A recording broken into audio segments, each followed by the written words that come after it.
One of my must-haves in any backyard is a family-friendly fire pit. Now the bowls are great, but I like to have something a little bit more structural around it, which just makes it a little bit safer so little hands can't get to it.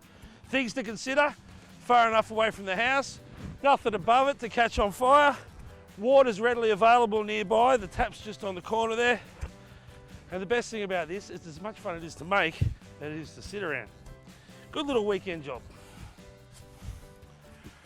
Now, if you're going to build one of these fire pits, if it's going on a concrete slab, you just want to make sure it's flat and level, and away you go. But in a lawn like this, I like to dig down about 100 mil. That just gets rid of the grass and a bit of the topsoil. I'm bringing in some sand. I'm going to screed it off and level it, and it's a perfect base. What it means is the bottom of the block is lower than the lawn around all four sides, and it just anchors it all in. Now in the middle, I'm not building pyramids. I just didn't need to get rid of it, because by the time I build this up and then raise the floor a little bit, I'll be taking it out to bring it back in. So I've cut out a job. So I've got a nice flat bed of sand around here, and I've checked it for level on all four sides. So starting in one corner, I can just lay out blocks so I'll have no cuts, make a nice little square, and I'm going to go 2 courses high with a capping stone on top of that. Now the little wall I'm playing with here is called Versawall. The only thing you really need to think about is it comes with left and right corners. On the top of the block, you'll see an L or an R.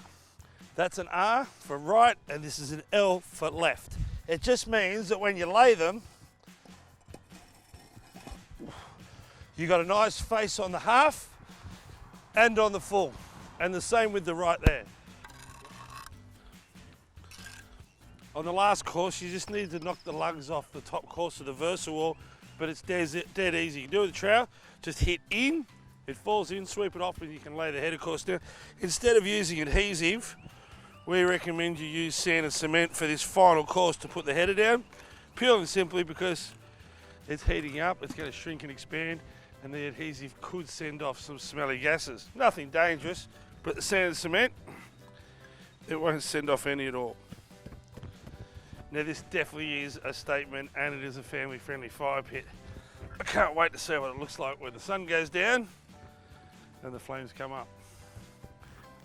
How good is this? We've just finished it off, the family-friendly fire pit. Now you could easily tackle a DIY job like this on a weekend.